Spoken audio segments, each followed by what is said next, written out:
Okay, roll call for Senate Revenue. Senator Case, Present. Senator French. Here. Senator Ide, Here. Senator Pappas, Excused. and Chairman McEwen. Here. We have 4 present. We have a quorum, Mr. Chairman. Well, we'll start out with House Bill 11 from the Joint Minerals Business and Economic Development Interim Committee. Do we have anybody here who wants to speak to the bill?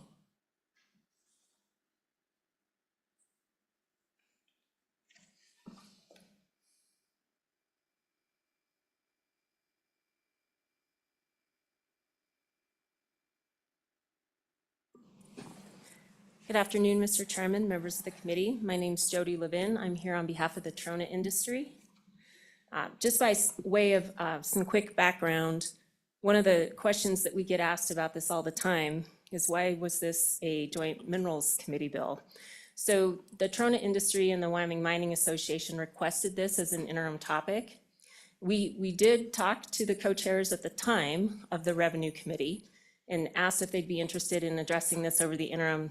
And we were encouraged to go find a different committee because that committee was going to be involved in property tax issues. So we took this to the Minerals Committee because it's not just minerals, it's minerals, business, and economic development. And we feel from the mining sector, we have a great story to tell on the job creation and the economic development this tax exemption helps bring to industry. So just by some background, we often get asked in the Trona, so Trona is both mining and chemical manufacturing. And the exemption comes into play on the manufacturing side where Trona is processed into soda ash.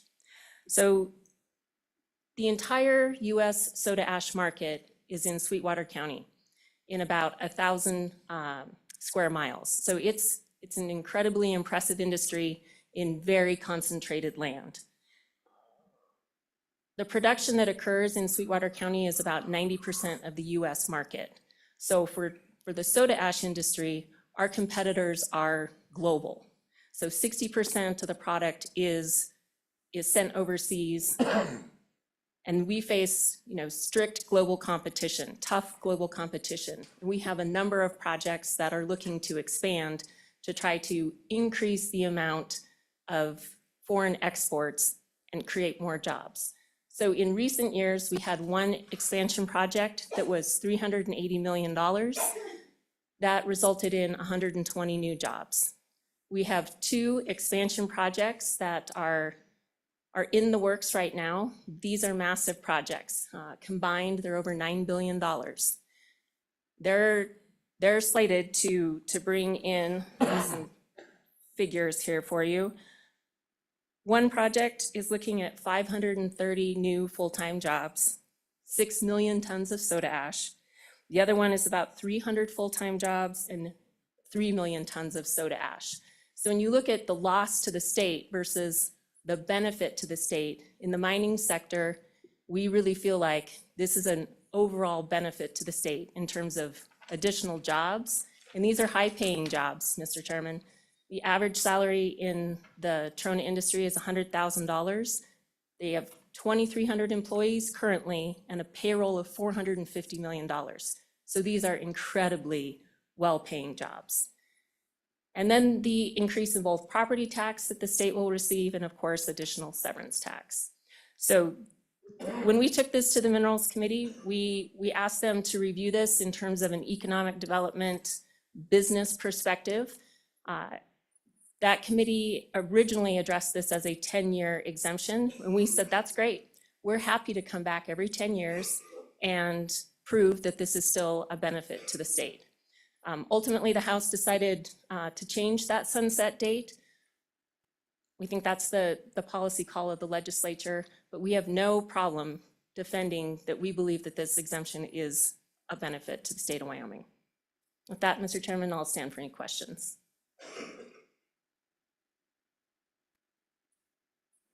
Questions? Mr. DeTie. Thank you, Mr. Chairman. Members of the committee, it's always good to visit with you on a cold afternoon. Wyoming coal loves cold afternoons, and happy to be here. I find myself in the tough position right now of under your scrutiny from the front, but also from the back. I have got my membership is in town for the next couple of days, and in the audience behind us, we have members from our representatives from a couple of our coal companies up in Campbell County, our bentonite companies, and our soda ash companies.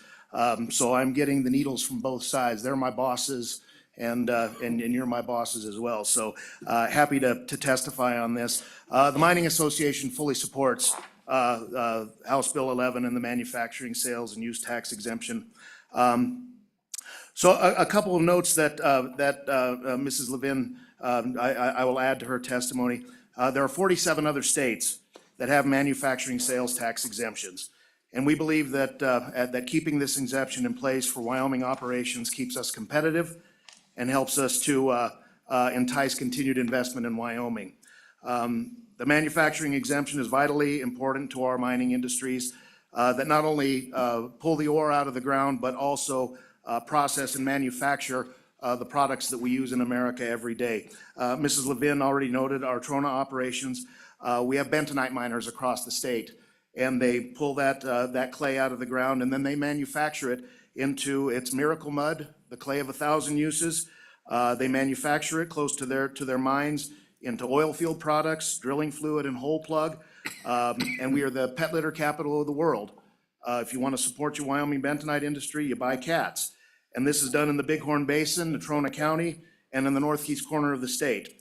And if you've ever been to a bentonite processing plant where they're actually making the cat litter or making those products, it's robotic and it's state of the art. And in order to keep these operations up and running and with the latest tech, it can be expensive, and the exemption really helps our operators to continue to do the work that they need to do.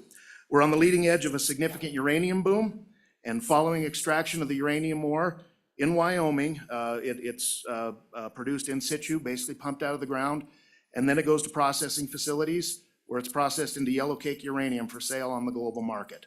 And we do that in Natrona County, we do that in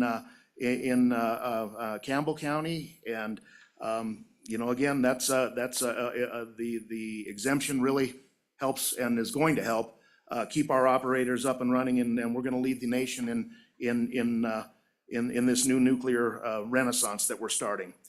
We have companies developing rare earths, and we have a pilot project right now in Crook County where they have got their facility up and running. They'll be processing that rare earth ore into all sorts of products. Those rare earth minerals that are used in anything ranging from your cell phones to computers to automobiles to sophisticated weapon systems.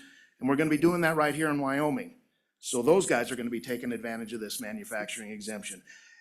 And we have some of the largest mining equipment companies in the country here in Wyoming. In Campbell County, L&H Industrial, for example, building their mining equipment, which goes all over the world. Natrona County, we have Austin Engineering, which builds the haul truck beds that service our coal mines and mines across the world. And here in Laramie County, the mining industry in the United States is the largest user of commercial explosives, second only to the military. And we have a great big processing plant, Dyno Nobel, right outside of Cheyenne that takes advantage of that manufacturing exemption as well. So we really see it as something that supports the industry. And, and fundamentally, it's about supporting and growing our state's core industries. And it allows for expansion projects and new projects to come in line that not only can create and sustain good paying jobs, but it helps our operators that are currently doing the work today.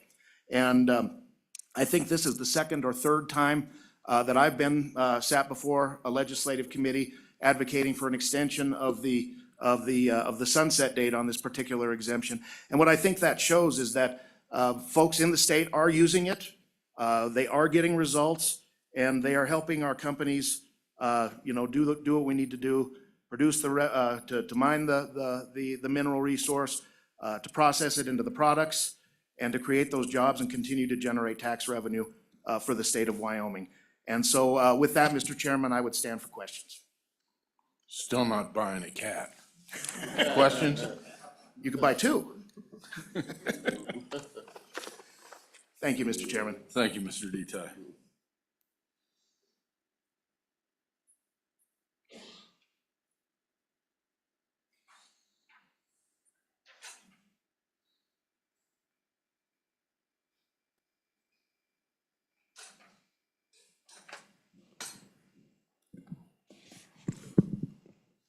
Mr. Chairman, members of the committee, my name is Kylie Dorr, and I am here on behalf of Admiral Beverage Corporation, and we are very much in support of this bill.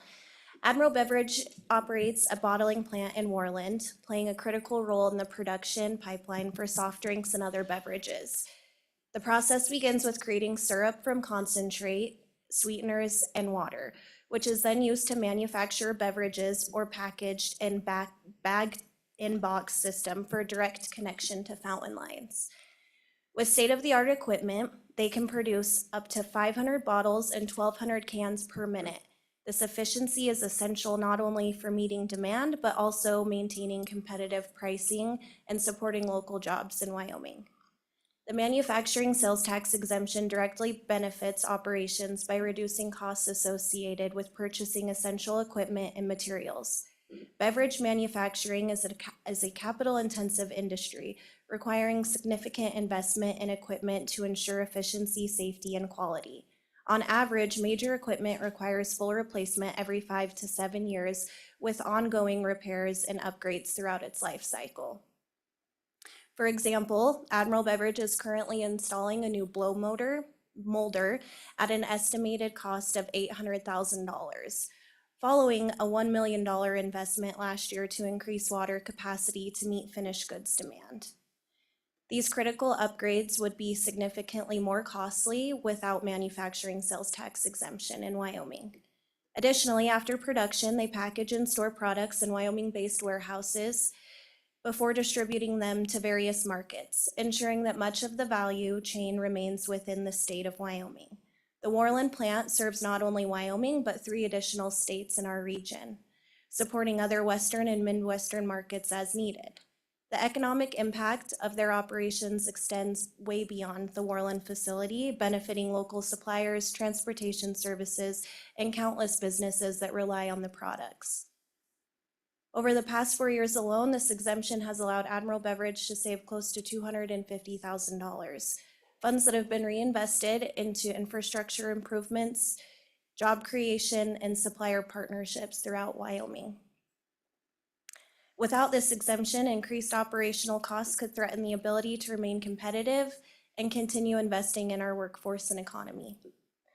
I appreciate your support and careful consideration of House Bill 11. Admiral Beverage is committed to Wyoming, and this exemption is a vital component of ensuring our long-term success and sustainability. Thank you.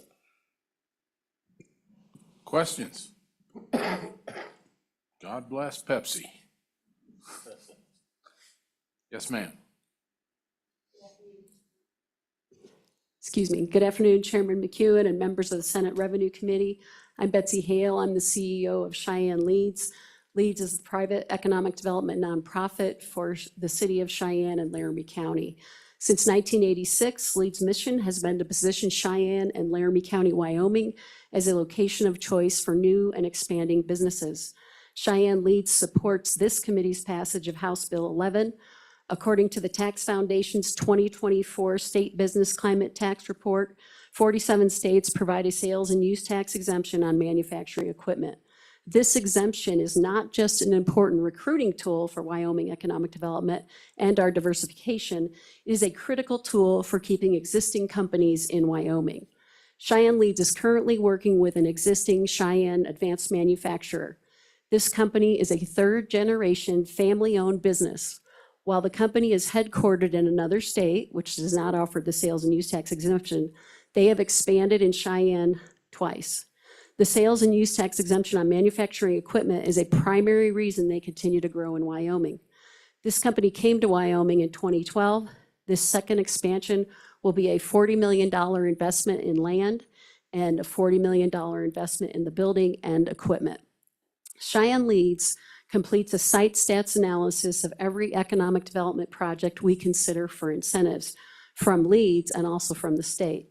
This analysis projects net new revenue to the city, county, and the state of Wyoming after we factor in the governmental entity's cost of service delivery to the company and 50% of the employees that are living in Wyoming. This $80 million investment from this company will bring net revenue to the state of Wyoming of $53,000 annually, real dollars, real tax dollars after all of the state agencies and departments have delivered goods and services to the company. The city and the county will receive net new revenue of $36,000 annually and $45,000 annually. This is a total of $134,000 of net new revenue to our governmental entities annually.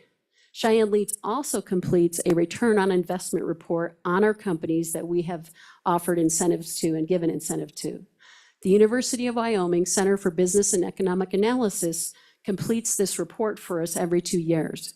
Currently, the same company that I've mentioned, before the $80 million investment, has a return on investment of over $16 to the state of Wyoming annually for every dollar that has been provided in incentive. Again, that's real money in the form of property taxes and sales taxes paid on other goods that they have purchased. This company has 60 current employees and will add 25 with the new expansion. This is just one example in our Leeds-owned business parks. We have provided land as an incentive to 5 other small manufacturing companies reported in our 2023 ROI report.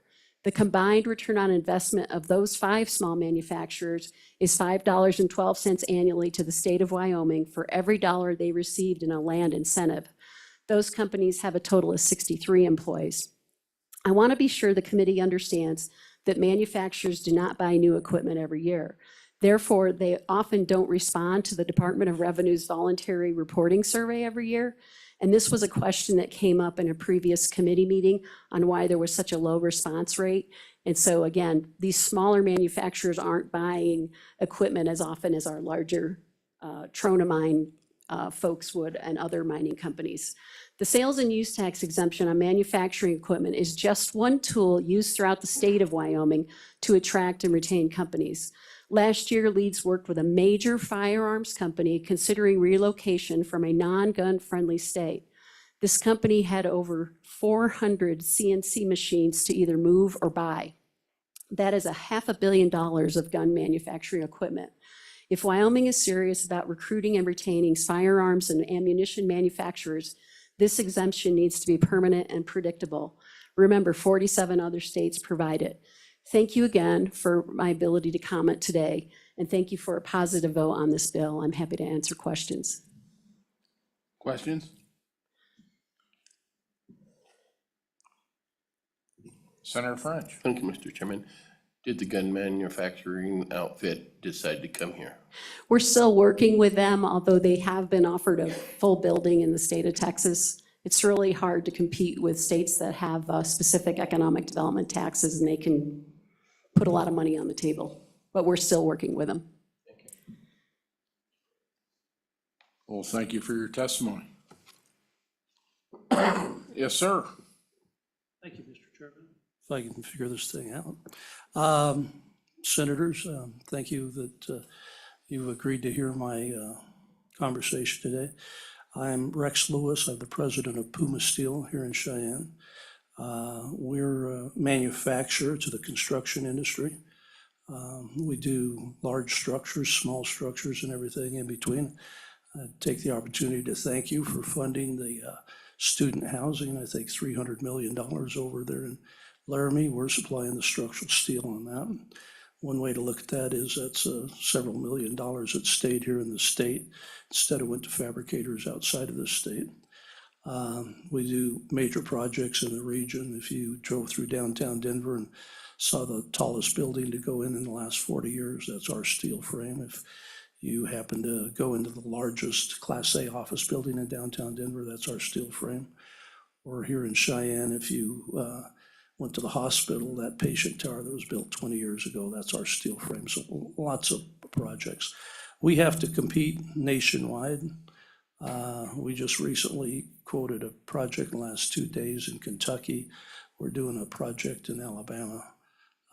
These are all projects that we have to compete with the other 45 states that have a sales tax exemption on manufacturing equipment.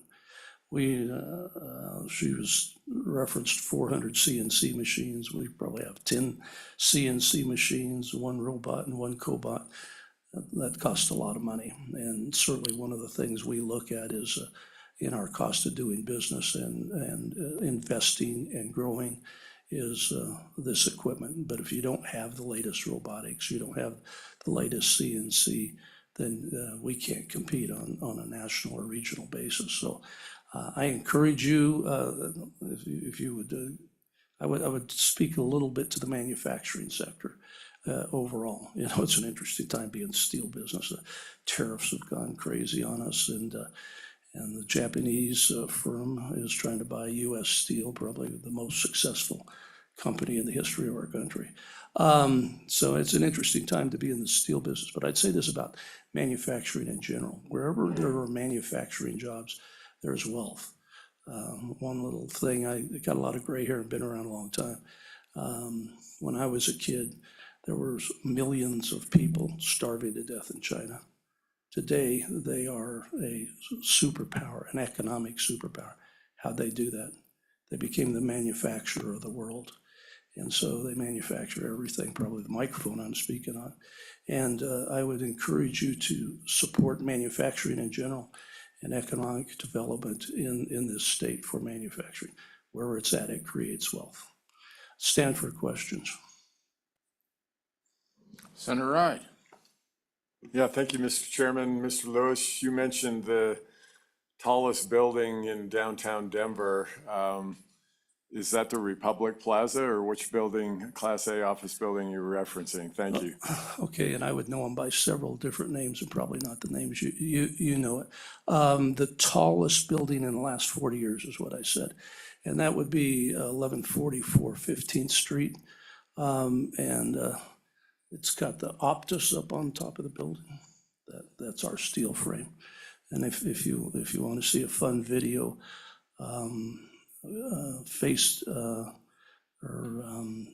Hensel Phelps 1144, look at that, and you can see the top beam being placed on the building. It's pretty interesting.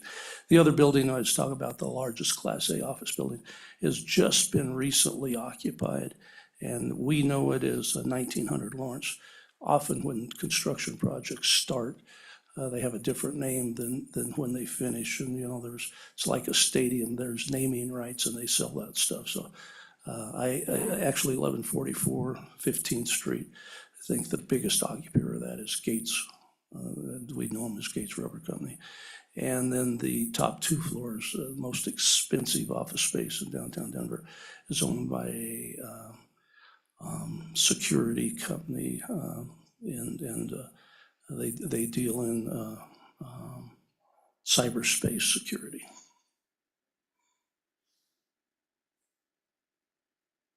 Well, thank you for your testimony. Mr. Chairman, I'm Rennie McKay, President of the Wyoming Business Alliance, and we proudly represent folks from all industries across the state, and members like Puma Steel, Admiral Beverage, and other folks across the state. And so here to speak in favor of this bill, really glad you're considering it. As we look at the manufacturing industry, it is so important to growing the economy here. And I think you'll hear from another member, EMIT Technologies out of Sheridan, remotely. So glad for the conversation you're having. And I think we've probably seen some good data on what's going on with the manufacturing industry. But the average yearly wage right now is over $73,000 for folks who work in manufacturing. We've got over 1,300 manufacturing companies, and they do range in size from big to very small. And so, you know, I think as we look at out of growing that industry, and we hope that this is an amazing time to bring more manufacturing onshore, all of those companies have to look at the entire country, and over 40 states have this exemption in place. So this is really an ability to make sure that we're competitive as a state to grow this industry in particular.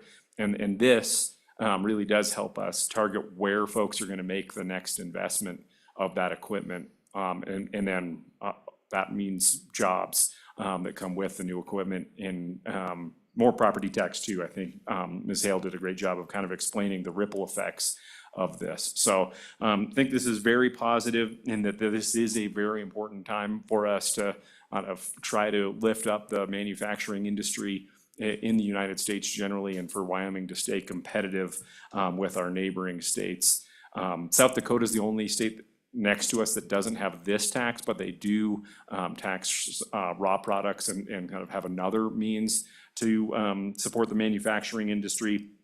And, our neighboring states have manufacturing as a larger part of their GDP. And I think this is a chance for us to start to catch up. The overall wages are on the incline in the manufacturing sector. So just kind of wrap it up with those comments. And if you have any questions, I'm here. And my colleague Chris Mickey is also here from the Business Alliance. So thank you, Mr. Chairman. Senator French. Thank you, Mr. Chairman. What percentage of the employees you speak about, if this is passed, it'll provide employment and everything? All these jobs are on the, really close to the border. Are they local people? Or are they a mix of 20%, 40%, whatever, coming from the south or the southwest? Well, yours wouldn't be an Admiral, but Trona might be from the southwest, or the state next to us. Do you have any kind of numbers there? I could offer a little bit only because we're Cheyenne-based. We have approximately 75 employees. 2 of them are based in Colorado and 1 commutes, so 3 out of Colorado out of 75.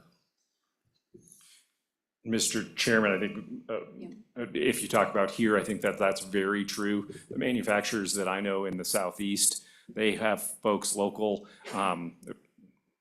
That one of the other big manufacturers that did choose to locate here, I went out and toured their facility recently, and they had started in Rancho Cucamonga, California, and then they chose Wyoming for tax climate and it's a great place to build, work with Leeds on that project. And their folks moved to Cheyenne, and it was fascinating to chat with some folks who had grown up in Southern California, and they love Cheyenne and love living here and being residents of this. And I'll send you the economic report on manufacturing, Senator French, and that details where folks do live by county. But manufacturers, you've got people in every state or every county of the state. And so their folks, this is not kind of on the fringes of the state necessarily. And a lot of people for manufacturing, I think also do love Wyoming because of the folks that work here, that great work ethic and great ingenuity. So I think they like Wyoming people. So I think Mr. Lewis is probably pretty indicative of the percentage of folks who don't live here. Mr. Chairman, if I could respond to that question as well. Yes, ma'am. The manufacturing company that I was talking about actually builds housing in Cheyenne for their employees because their employees want to live in Wyoming.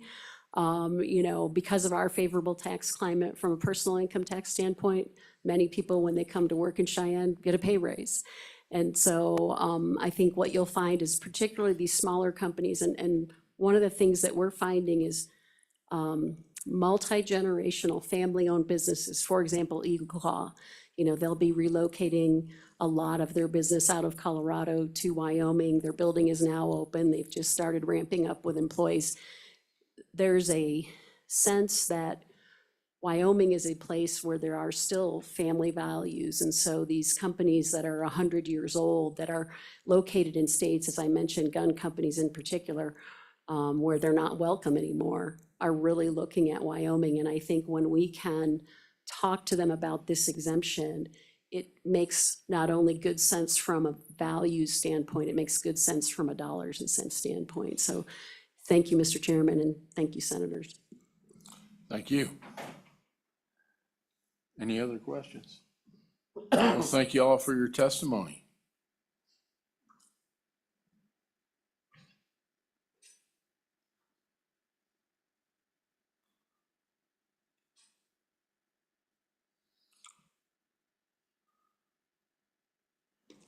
Mr. Chairman, we do have one person online who would like to testify. Let's bring her in. I'm admitting Michelle Wilson.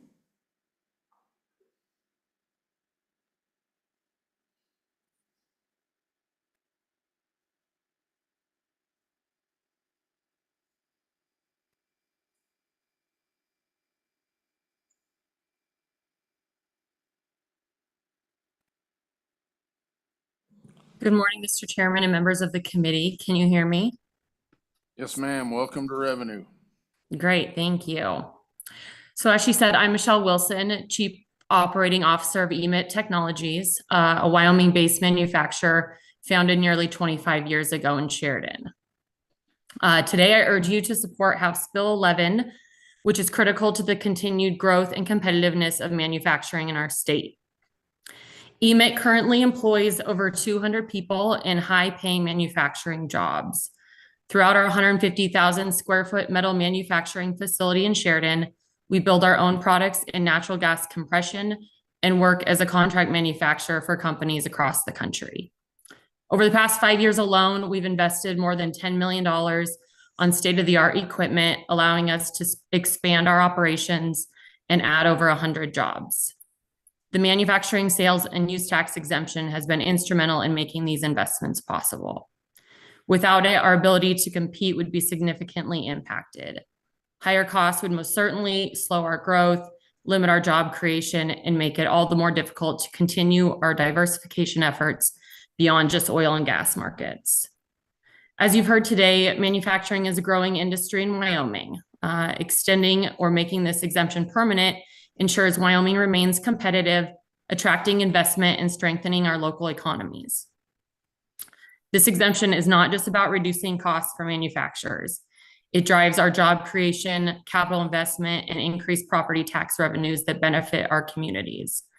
In just the preceding 40 or 50 days this year, we have already spent $50,000 in relocating people from across the country to come live in Sheridan. I ask for your support of House Bill 11 to keep Wyoming's manufacturing industry strong and growing. Thank you for your time and consideration, and I stand for any questions. Questions? Well, thank you for your testimony. Thank you.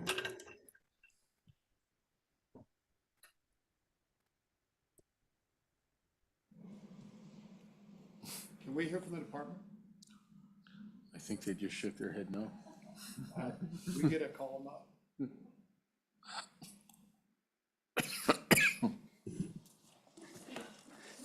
Mr. Chairman, members of the committee, Brett Fanning. I'm the Excise Tax Administrator at the Wyoming Department of Revenue. I think all the previous speakers have kind of outlined this bill very thoroughly. Just had two things that I had as notes here.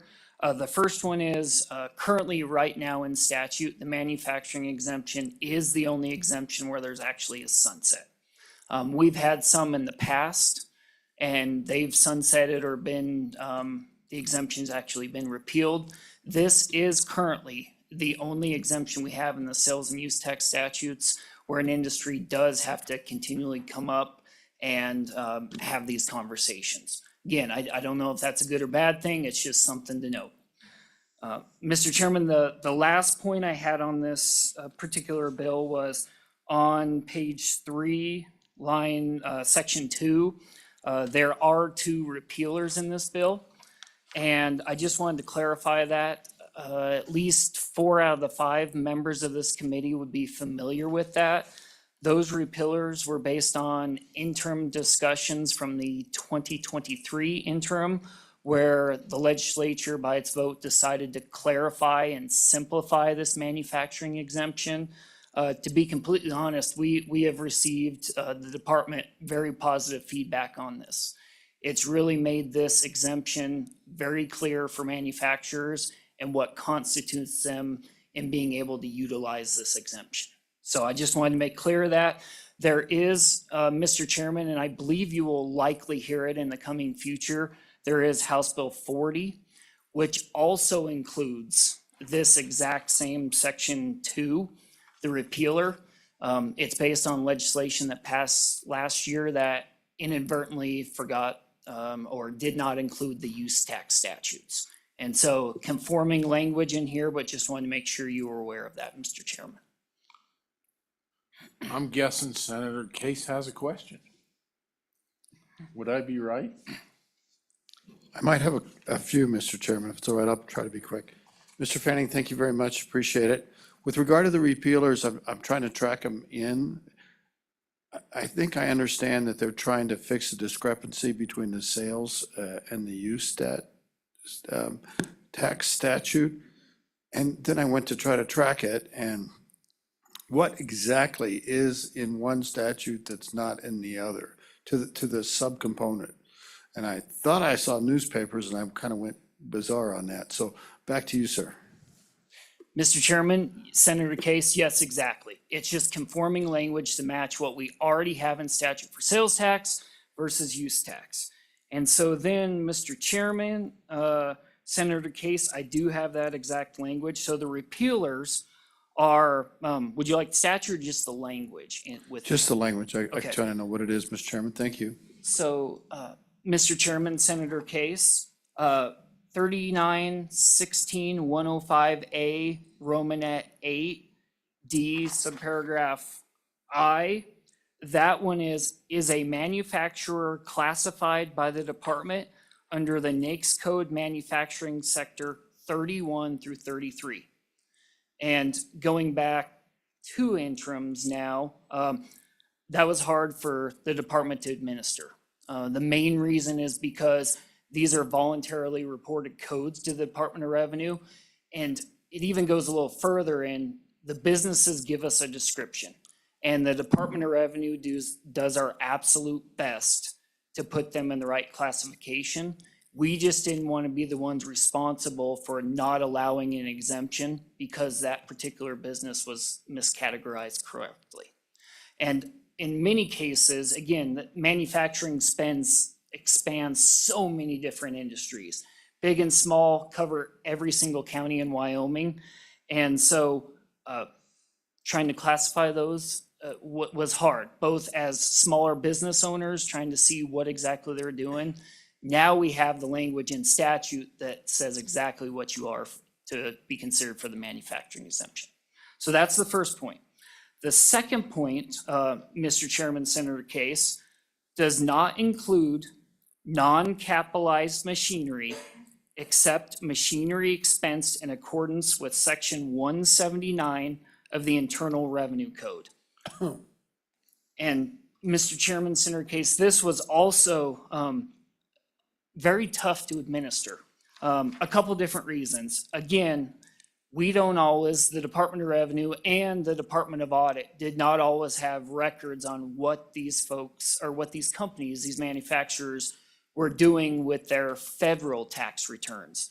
And so the state of Wyoming was tying if they qualified or not an exemption to an internal revenue, a federal government code.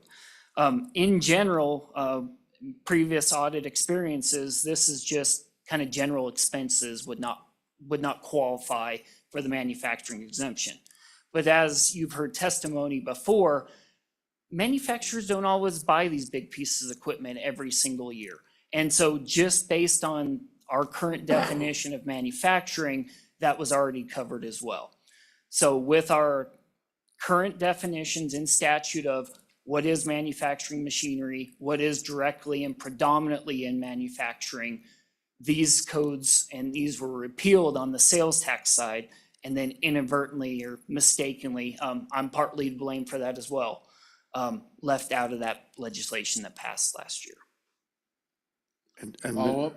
Thank you, Mr. Chairman. So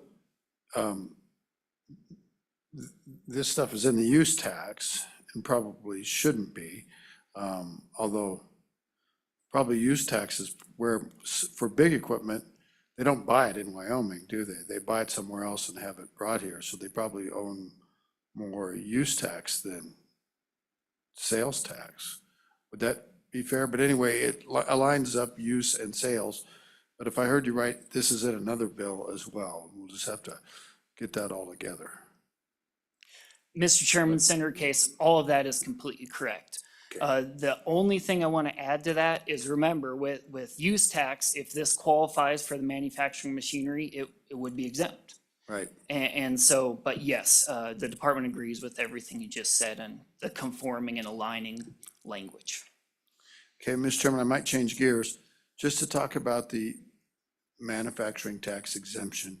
We've heard from a lot of good, solid folks that talked about the importance of this to industry in Wyoming. And you get the flavor that this is big machinery and big factories.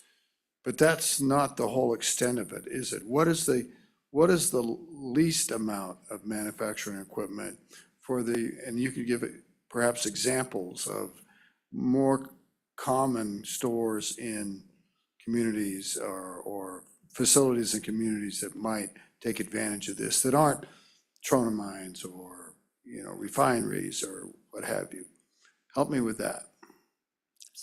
Mr. Chairman, Senator Case, yes, absolutely. So we have heard from those big companies already. I did, in anticipation of maybe just having this question, write down some examples. And these are examples that the Department of Revenue has been working with over the past few weeks, and they just came into my mind today. Small metal manufacturer in Natrona County, actually. So they build tanks for the oil field industry. Again, small mom and pop business, but they are manufacturing these tanks from likely steel that maybe came here locally. So tank manufacturers, you've got equipment manufacturers, and these don't always have to be big businesses. They could be right down the street, where our definition of manufacturing is you have something from raw material and then you are making a new product. So metal manufacturers, we've also got equipment manufacturers. Oh, here's one. We were working with a bakery in NAICS codes. The way they are classified at the federal level, there are some bakeries, because what they're doing is they are inputting different elements and using a chemical process to actually make a new product. It's a little bit different than a restaurant type situation. How about a large grocery store? You beat me to it. I didn't. Mr. Chairman, Senator Kate, Mr. Chairman, are you baking any of those items, or? I do bake things. I also have the dreaded meat grinder. Is that manufacturing hamburger? Mr. Chairman, maybe you and I should talk offline about some of those. I'm liking where this is going. But yes, Mr. Chairman, and I also, even before come up, there are a lot of kind of steel manufacturers, equipment manufacturers. We've worked with a furniture manufacturer in the past few weeks. So these aren't always the biggest industries here, but we also work with a variety of these small mom and pops that also qualify for this manufacturing exemption as well. I got a couple more, I promise. Thank you, Mr. Chairman. Follow up? I got you on my side with the meat grinder, come on. Mr. Chairman, so how much money are we talking here? How do we know how much money is in the exemption? Is there a reporting requirement, and what happens? Mr. Chairman, Senator Case, I've testified in front of the Joint Revenue Committee before about this situation. There used to be an annual reporting requirement to the Wyoming Department of Revenue. And it combined, I believe, 4 or 5 different state agencies to actually meet that requirement. And so every year I would and my predecessor would come in front of the Joint Revenue Committee, and we would try and get down to this figure. In fact, Mr. Chairman, I believe 2023 interim as well, we had looked at strengthening that reporting requirement. And it was both, there was conversations about adding some sort of carrot and then adding some sort of stick, just to try so we could come down to this figure. That requirement was repealed last year, and it's my anticipation, my thought that discussion is gonna come up going into the future. Maybe not just for manufacturers, but just in general. So the last exemption survey that we did, and it was referenced before, Mr. Chairman, was back in 2023.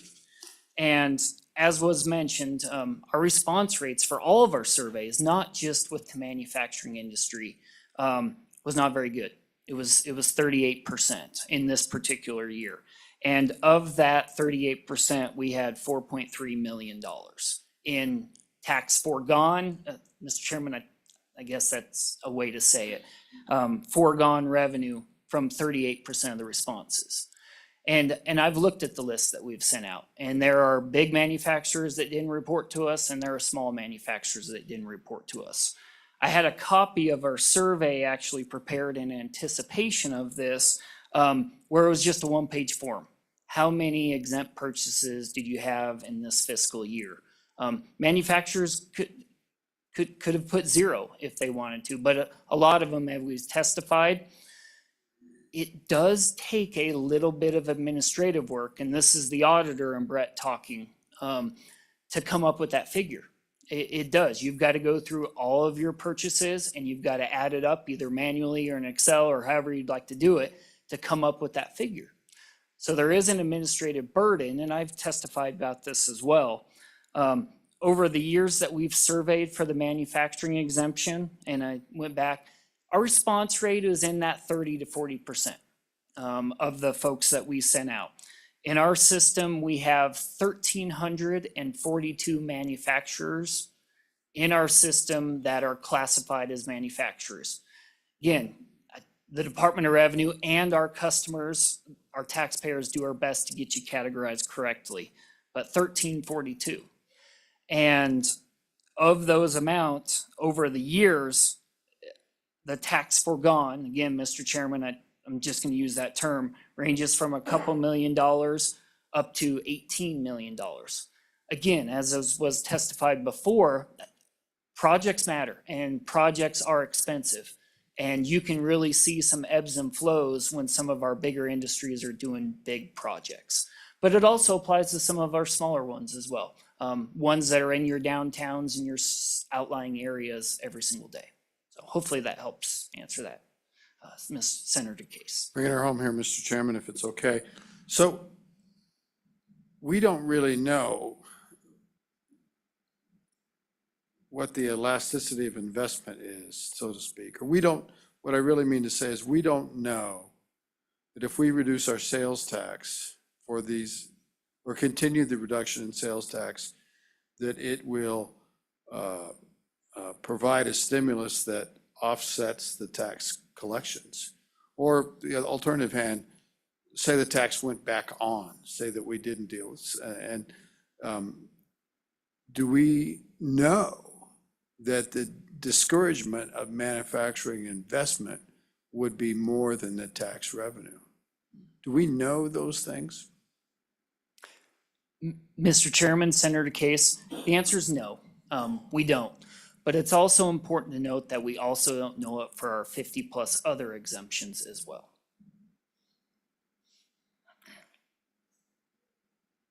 I'm done. Thank you, Mr. Fanning. Thank you, sir. Do we have anybody else that wants to speak to this?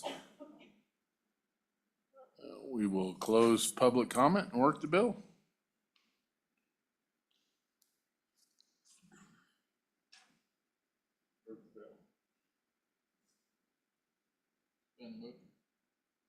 Bill's been moved by Senator Ide, seconded by Senator French.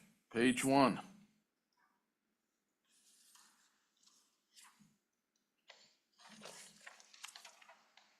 Page 2.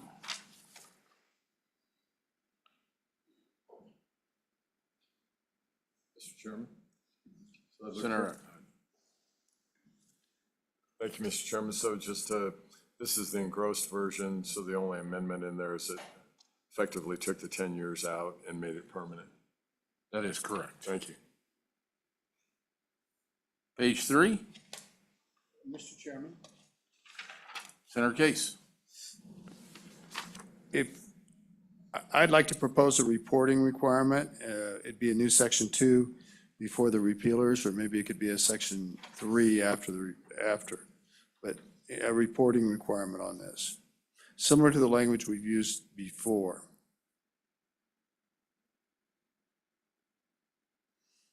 I hear that second out there somewhere. That's a motion, I'm sorry. Oh, that was a motion? Yes, sir. I'll second it. And Mr. Fanning could probably help us get that language. We had pretty standard reporting requirements and bills before. I bet he could help us. Mr. Fanning.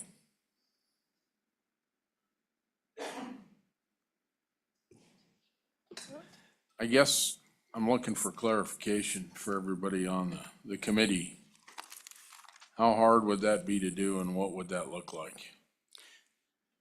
Mr. Chairman, the Department of Revenue is familiar with our process. Again, we had done it for several years before.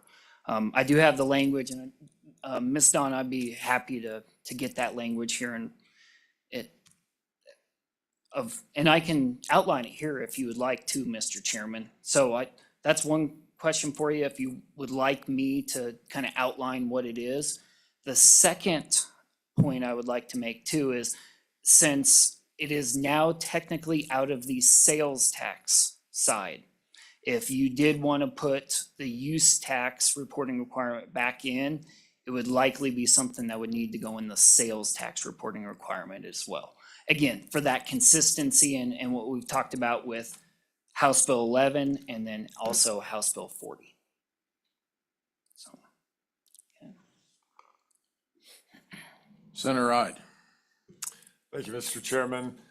How does that, I remember the conversation in the past that you mentioned with the carrot and the stick, and how does it benefit the department or the citizens to have a reporting requirement? Does it add more layers of, bureaucracy and people to hire and that sort of thing? Thank you, Mr. Chairman.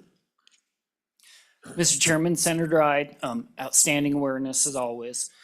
In our exemption surveys, we would put down generally 40 hours is the staff time that would take my staff to compile these exemption surveys. We would work with the Wyoming Business Council. We'd work with the Wyoming Department of Workforce Services. Obviously, the Department of Revenue would be the ones doing the survey. We would also have economic analysis, do some analysis of kind of what the true cost was. In previous testimony over the last several years, we just weren't getting reliable information. And so if the legislature, if it was the legislature's will to put back in the reporting requirement, the department will certainly comply. But in anticipation that the response rates would be similar, it's not providing the best data and kind of what I think this committee is looking for. And in House Bill 40, where it also repeals the use tax reporting requirement on manufacturers, data centers, broadband equipment, that was actually an exemption that sunsetted. It does take time to compile these, and it's providing the legislature with unreliable information. Sorry, Mr. Chairman. It's not bad information. For those who have reported to us, it's really good information. It's just we don't have the full picture for the legislature to actually make good decisions on if it's doing what it needs to do. The language in here, Mr. Chairman, if you'd like, I can give you kind of what it's talking, if you'd like. The Wyoming Business Council, the Department of Workforce Services, and the Department of Revenue shall jointly report to the Joint Revenue Interim Committee on or before December 1st of each year that the exemption provided in, and then it outlines the exemptions that we're talking about, of which the manufacturing exemption is included, of this section in effect. If requested by the Department of Revenue, any person utilizing the exemption under subparagraph of this section shall report to the Department of Revenue the amount of sales tax exempted, the number of jobs created or impacted by the utilization of this exemption. So in statute, there already was a reporting requirement if you were utilizing this exemption. There was just no incentive not to report to us. The report shall evaluate the cumulative effects of each exemption that is in effect from the initiation of the exemption, and shall include a history of employment in terms of the number of employees, full-time and part-time employees, and rates of turnover classified by the 2007 edition as amended of the North American Industry Classification Code Manufacturing Center, Section 31 through 33, from information collected from the Department of Workforce Services.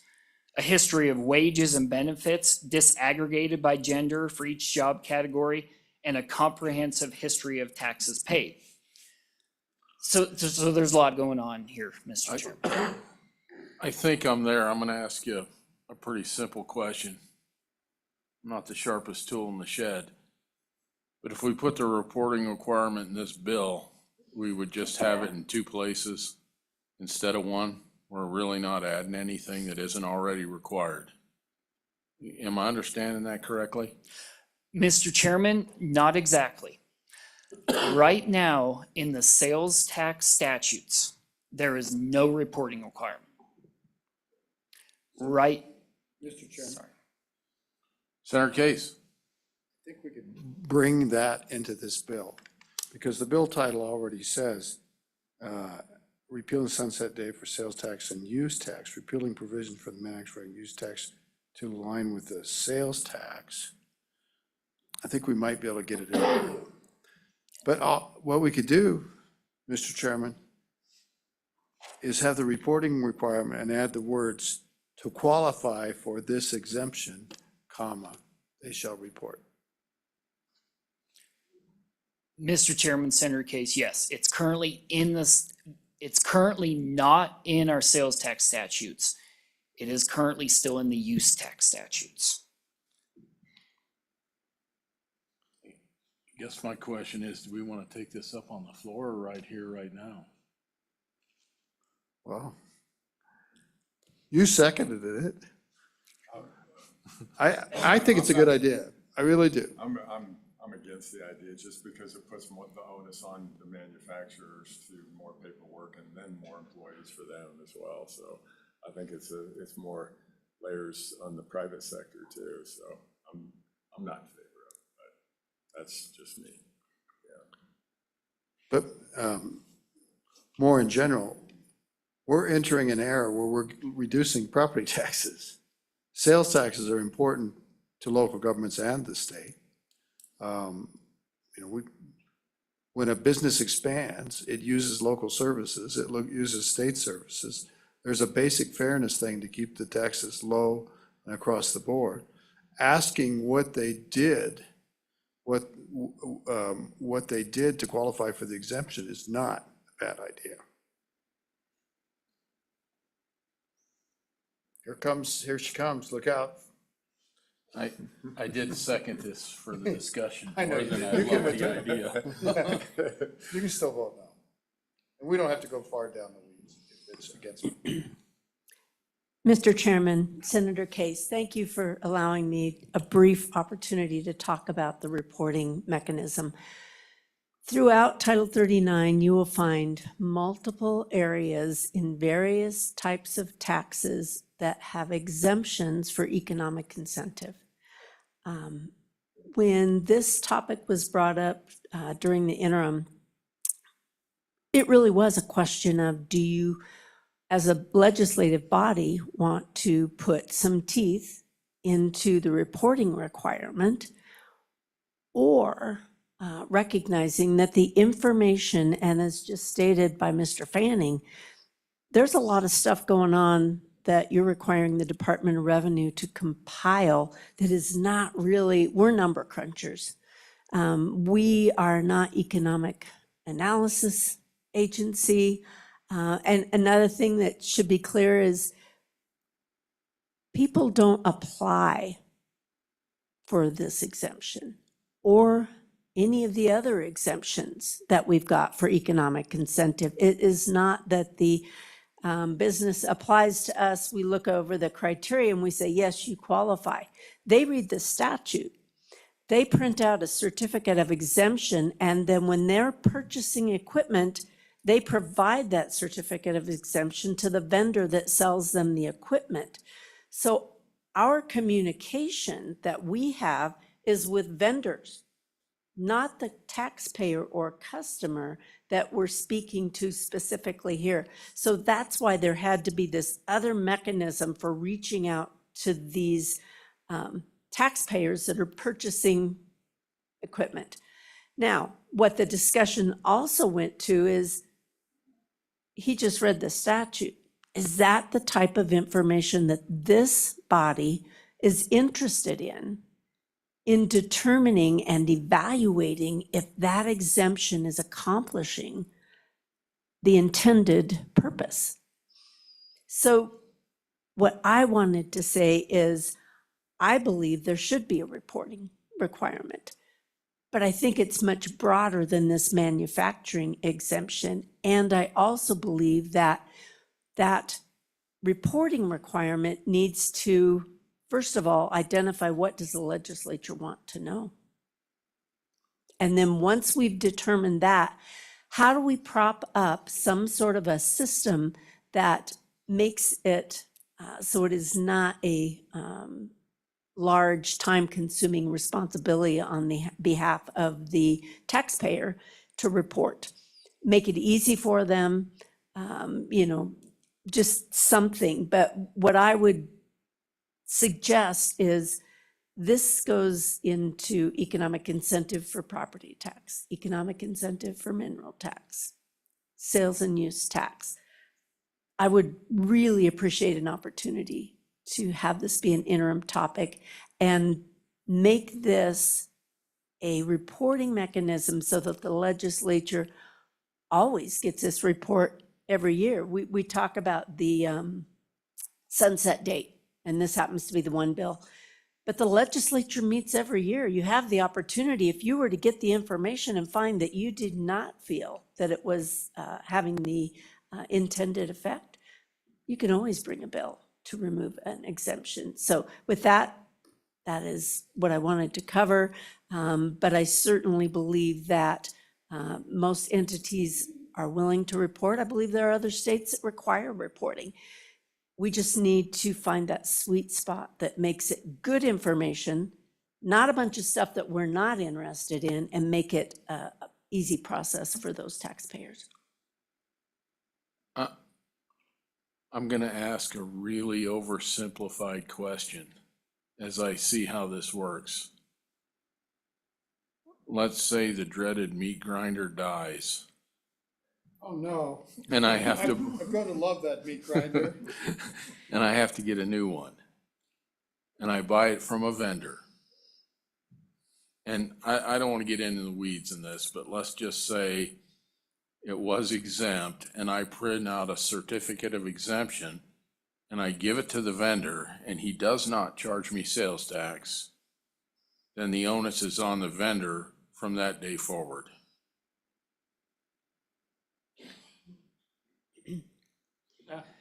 Give the tough one to the kid. He's an auditor. Thank you, Mr. Chairman. Once the vendor has the exemption certificate on record, they are covered.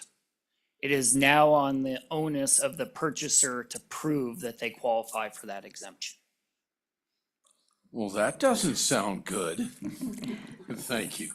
Yeah, so Mr. Chairman, and that's another piece to this. That's only in the situation where it's been audited.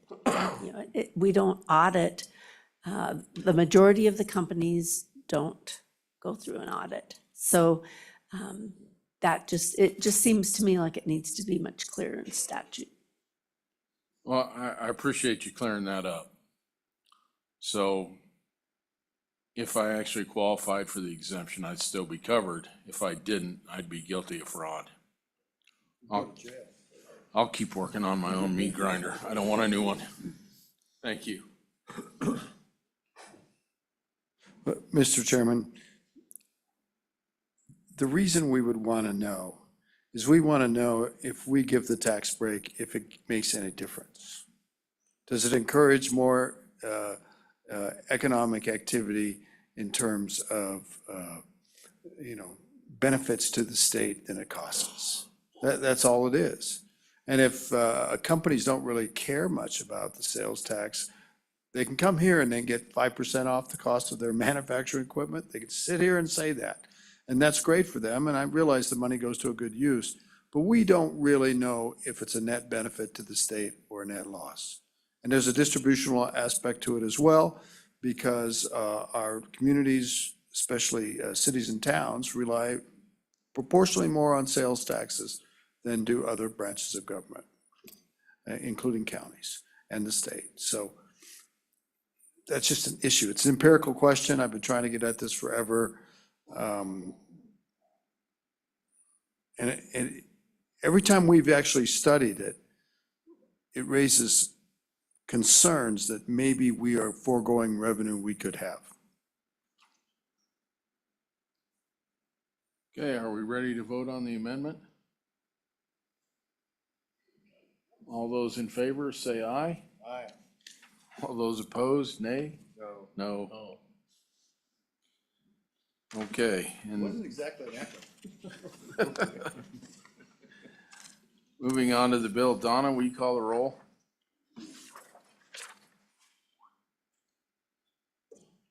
This is roll call vote on House Bill 11, Manufacturing Sales and Use Tax Exemption Amendments. Senator Case? No. Senator French? Aye. Repeat, please. Aye. Thank you. Senator Ide? Aye. Senator Pappas excused. Chairman McEwen? Aye. We have 3 aye, 1 no, and 1 excused, Mr. Chairman. Well, that completes House Bill 11, and we will now move on.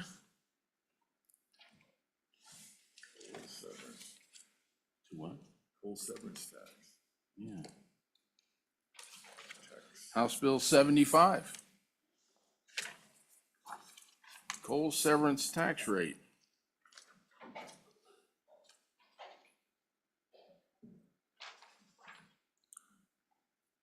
Representative Clouston. Thank you, Mr. Chairman and to the committee. So I bring you House Bill 75, coal severance tax rate. And quite simply, we're asking to decrease the total severance tax on coal from 6.5% to 6%. This would put coal on equal footing with what we charge oil and natural gas in the state of Wyoming. Goal here is by reducing these costs, we hope to enhance Wyoming's business environment, making it more sustainable and attractive for future investment in our coal. You know, coal does not only compete against oil, natural gas, solar, and wind for energy, but in our shrinking coal market, we're also seeing increased competition from the other states that produce coal. 41% of our nation's coal comes out of Wyoming. Our coal industry last year put in $600 million in taxes to the state of Wyoming. Also paid another $134 million to the Black Lung Fund. Those funds are not staying in Wyoming. This bill would add basically about $500,000 to up to $3 million to the bottom line of all of our coal mines. So this would allow these coal mines to invest in their employees, into the equipment, and into future investment into Wyoming. So that's the bill in a wrap up. I thank you for your consideration, and I respectfully ask for your support.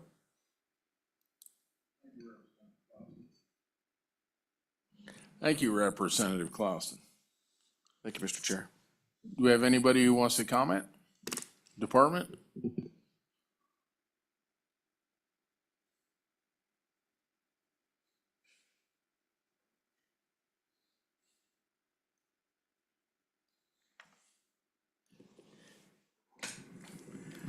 Thank you, Mr. Chairman, members of the committee. I would love the opportunity to comment. Travis Detai with the Mining Association in full support of the bill. As the good bill bringer, and we appreciate Representative Clouston bringing this. What we're looking for first and foremost, and then we're looking for this for quite a while, just a little parity with oil and gas in the tax rate. Oil and gas currently at 6, coal at 6.5. This body did see fit to get us on the way a couple of years ago, bringing it down from 7 to 6.5. And we feel now that the time is now for some parity. And as this committee has heard me, my spiel before, the Wyoming coal industry is currently carrying the highest tax burden of all Wyoming industries. And I want to be clear when I say the highest tax burden, what I mean is the number of taxes and royalties, rates, and fees that we pay compared to our other sectors. Our friends in the oil and gas industry pay a higher dollar amount of taxes, but we have the highest tax burden. In addition to the severance tax, coal companies pay federal mineral royalties, ad valorem taxes on production, state rents and royalties, sales and use tax, ad valorem taxes on property, and what the other sectors don't pay, that we do. We pay into the Abandoned Mine Land Fund. We pay into the Black Lung excise tax. And, that is a tax where we, the state of Wyoming and our coal producers in Wyoming are the largest contributor to that fund. And we really don't even have a black lung issue. So that's about $130 million every year that goes out of the state of Wyoming that our coal producers are paying. So fundamentally, we believe the benefit of reducing the tax would make our coal more competitive against our other fuels and generation options. And, especially when natural gas prices are low, as they have been for the last year, that incremental cost of 50 cents could make the difference between whether a utility dispatches coal and when it does not. And in fact, Wyoming currently altogether, we have the highest tax burden in any state where surface coal is mined. So again, bringing that down brings us into a little bit more competitive with the other states that are producing coal. We believe it helps Wyoming coal operators to reinvest in their infrastructure, to purchase needed equipment and supplies, to implement their reclamation management, maintain their workforce, and it also will help them in their negotiations for contracts with their utility customers. And one of the questions that we've been asked, we did do the little 0.5% reduction a couple of years ago. How was that being used? How did our companies do that? Well, in addition to maintaining workforce, one specific example of one of our coal companies in the Powder River Basin, they used the savings from that last severance tax reduction to buy new trucks and new shovels, and they currently have the newest fleet of trucks and shovels in the Powder River Basin, which is going to allow them for long-term production and employment at the mines. These guys are investing in their operations here, and I think you read the news sometimes, they've been writing the obituary of the industry for a long time, but it's just not true. We're going to be around. We're in a recovering coal market, and I think one of the things that we can expect, certainly some regulatory relief with the new administration at the federal level, there'll be some pressure, market pressure to continue because, we do compete with natural gas and, the kind of the sweet spot that we have used over the last 20 years is when gas is roughly around $3, then we become competitive again. So there's some hope, I think, at the federal level, if the administration can start getting some exports of natural gas, that might bring our prices up domestically, and then that would make our coal more competitive. So there is some hope in that. So we believe that the tax relief that we're talking about today is imperative for the long-term fiscal health of our industry, improving our coal, our industry's ability to produce the mineral by keeping it economical to mine, and we'll be continue to generate the revenue that the state needs and continue to create and maintain those good-paying jobs. And I guess it's the same old thing. And I kind of would like to give one little example of where, as the good representative mentioned, it would mean anywhere from 1.5 million or $500,000 saving per company, depending on your size of your company. I want to just talk a little bit. Here's an example. Haul truck tires. So what we've seen in the last couple of years, we've seen haul truck tires go from $30,000 per tire for a 420-ton haul truck up to $40,000, a $10,000 increase for one tire. $50,000 a couple of years ago for a 400-ton truck. That has increased to about $60,000. So that's a $10,000 increase. So tires are replaced on average of 7,500 hours or about 15 months. A larger PRB operator currently runs about 90 haul trucks. These are going 24 hours a day, 7 days a week. This particular fleet, 50 240-ton haul trucks, 40 400-ton haul trucks. So the cost to run those trucks on those tires a couple of years ago was $6 million every 6 months for a 240-ton haul truck, $8 million on a 400-ton haul truck every 15 months. Today, that cost is $8 million every 15 months for a 240-ton truck, and $9.6 million every 15 months for a 400-ton haul truck. That's an increase of $3.6 million for one company. So when you talk about a savings of maybe $100 million, that covers a good chunk of that just for one little component of running a large coal mine. So it does help. It will help. And so we certainly ask that, we believe the time is now to allow for our companies to save up some capital, help stabilize their cash flow, and, limit the exposure to our difficult capital cash market for coal. And with that, I will be short because I know we're running out of time. But Mr. Chairman, we certainly, the mining industry supports this, our coal industry supports this, and this would be very, very beneficial and help us keep generating the revenue and the jobs that we do here in the state of Wyoming. Mr. Chairman, I'll stand for questions. Senator Ide. Thank you, Mr. Chairman. I'll be brief. How do we get away from the $130 million black lung that we shouldn't have to pay? That's a really good question, Mr. Chairman, and that's, maybe with a new administration, we have a chance to take a look at that.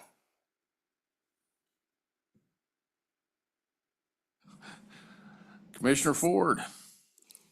Mr. Chairman, members of the committee, my name is Jim Ford. I'm a Campbell County Commissioner, here speaking in favor of House Bill 75 and speaking on behalf of the unanimous position of my Board of Commissioners in Campbell County. So, the first thing I'd like to address, I guess, is that you might think it's an easy yes for a Board of Commissioners to support something like this because the reduction in severance tax would not directly affect local revenues for us. And while that is true, I would say that our position really comes from a perspective of fairness, principle of fairness for the coal industry. We know that coal and natural gas compete head-to-head in electricity generation markets, and that's why we felt it was important for us to take a position on this bill. I'll just comment a couple of the salient points to the bringer of the bill and Director Deti. I don't have a lot to add to that except for we've had a front row seat in Campbell County to see the prior reduction brought by former Representative Helland that brought the severance tax rate down from 7% to 6.5%. And I can attest that we have seen those savings that were realized stay home, stay in Campbell County, stay in Wyoming, and we've seen the financial position of our coal companies improved. And we've seen their competitiveness in the market improve because of that. And for those reasons, we stand in favor of the bill. Happy to take any of your questions. Thank you. Moving down the line. Mr. Chairman, members of the committee, good to be in front of you today. My name is Hank Hoversland, and I'm the Executive Director of the Wyoming Taxpayers Association. As you may know, WTA is an advocacy group with a complementary research arm, and we're not pro-tax or anti-tax. Rather, our mission is to advocate for sound tax policies that lead to a healthy Wyoming economy. We believe those tax policies that get to that mission are ones that are justified, equitable, stable, and transparent. And with that being said, Mr. Chairman, the Taxpayers Association is in support of House Bill 75. The proposal is justified because it brings coal to a level playing field with other energy resources, and it's also equitable in that sense. Additionally, it's our belief that this is another step in the right direction of the legislature, reducing the state's over-reliance on the mineral industry for revenue and the burden that they bear. The severance tax reduction is stable by allowing companies to invest in the state to retain more funds into their infrastructure and make industry more competitive with their competitors in the market. And finally, we believe it's transparent as the way the tax is administered does not change. And Mr. Chairman, I would just close by stating that this reduction in severance tax on coal may lead to increased production, even if it's minor, but as your own fiscal data book shows, an increase in 10 million tons produced leads to $6.8 million more in severance taxes. Now, granted, that's based on a 6.5% rate, 7.2 million more in FMRs, and then another 4.5 million in property taxes. So we believe that that can be made up with production. And with that, Mr. Chairman, I'd stand for any questions. No questions. Go ahead, sir. Thank you, Mr. Chairman, members of the committee. My name is Chris Mickey with the Wyoming Business Alliance. We also stand in support of this bill, and the previous speakers did a great job laying out the reasons why. I just wanted to add that, as electricity demands are going to keep going up, we need to keep this coal rolling, and anything we can do to support the coal industry, I think will benefit the state of Wyoming. And so, we stand in favor of this, and any questions I can answer, I'd be happy to do that. Senator Case? Thank you, Mr. Chairman. It's kind of more overall for the whole panel. I kind of want to see what all of them said, but I didn't hear anybody except for one gentleman say that this would lead to an increase in production in coal. I did hear most people say that it would make the mining industry stronger, healthier in tough times. That seems to be the gist. Because we actually did study the issue of whether lowering our severance tax would increase production. And it was very, it was very negative, Mr. For these kind of ranges, changing the production tax didn't increase the quantity produced. There's just not any elasticity. There's no response. But it did change two things. It changed, one was the amount of money that the transport industry would take, because the railroads are very bright. And they know that if the tax burden on coal is lower, they can charge more for rates because it's all about the delivered cost. But that study's kind of dated. And so we're in a world where coal goes to a diminishing number of coal plants that run less because coal or oil or gas are all more expensive than renewables at the margin. Doesn't mean they're more expensive in terms of really the social good they do or the reliability in the grid and all that, but that's not recognized in the dispatch. So I'm trying to understand, really, I think the testimony has been that we will grant this tax break and it will make coal companies healthier. I don't think it's really that the industry is going to last longer, that we're going to produce more coal, or that we're going to keep the lights on more, with the exception of the one gentleman. You guys want to argue with me on that? Mr. Chairman, I'd take a crack at that. Senator Case, this is deja vu. I remember having this exact same conversation about 4 or 5 years ago. And it's the same thing. I don't think that we're claiming at all that a reduction in the severance tax rate is going to increase production, because production is based on demand. What it will do is that it will make us more competitive in that whole demand cycle. By lowering our costs of production, it will make us more competitive with other energy sources, and that has an impact on demand. And so that's kind of what we're arguing right there. And that study, I was thinking about that study, Mr. Chairman, Senator Case. I believe that was done by Dr. Gerking at the University of Wyoming about 25 years ago. It's been a while. And that's a long time. And I think the things that have, I think your point is fair. But I think things have changed significantly in the last 25 years. And I think what we're looking at right now is you have an industry that is a little bit different than it was 15 years ago. And what we're looking to try to do is keep the tax burden, right-size it a little bit. And the policy decision is this: you have to balance revenue to the state of Wyoming to the other benefits of keeping a healthy coal industry, those being jobs, and those being, providing for our electricity needs across the country. So, I would stand by what I said earlier, and I think, a healthy company is a good company, and, and production is driven by demand. I don't know if that answered your question or responded to it. We danced around it a little bit. You're an excellent dancer. Thank you, Mr. Chairman. I'd like to comment on that also. As the good commissioner pointed out, we had a front row seat, and I helped Dr. Hallinan write that bill, as you probably know. There's second and third order effects that came out of that. Our sales tax increased, wages went up a little. It helped the overall economy in a small place of Wyoming. I understand that, but it's also, I'm going to use that nasty word, a recapture area for many things. So I'm on and I support this. And I understand what you're saying also, Senator Case. Probably the people that make the most money off coal production is the railroads. But we still need to produce coal. Thank you. Thank you, Mr. Chairman. I'll be quick.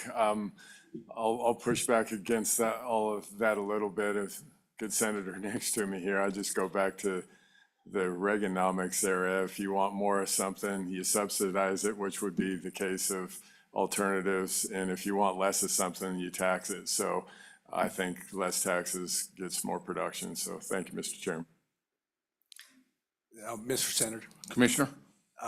So answering Senator Case's question about the increase in production. And I think that, again, looking back at a prior 0.5% reduction in severance tax, I think we'd be quite challenged to find in the production data that there was an increase in coal production because of that. So I don't take exception with the logic of your arguments and the observation. I think there's another good reason to support this bill.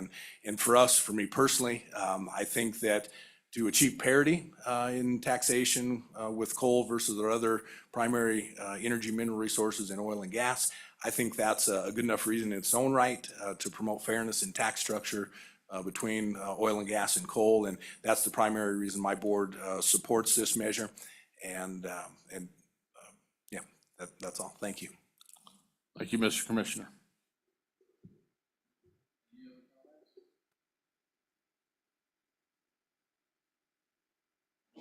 Any other comments or questions? Do we have anybody else that wants to testify?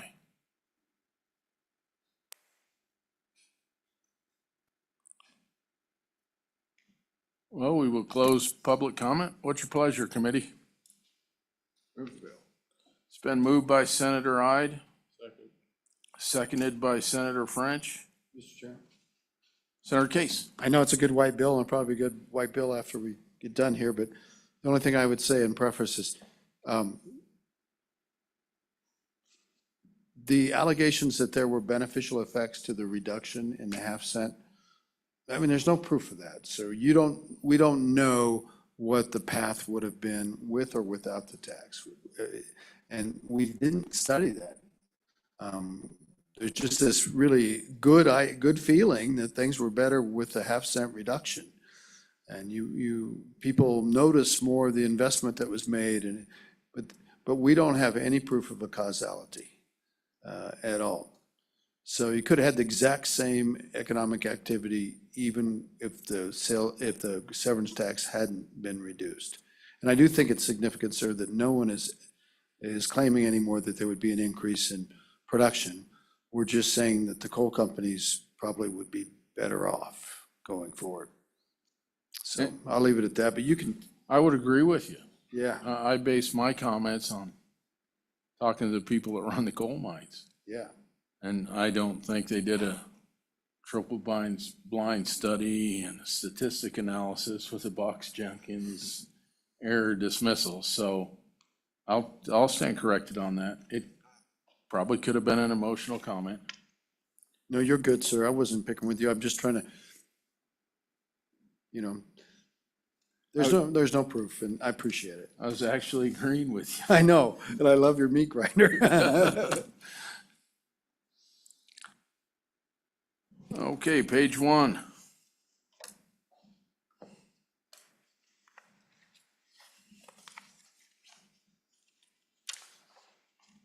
Page 2.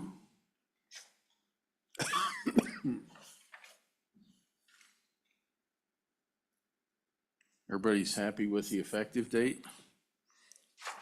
Well, I could change it to like 2050.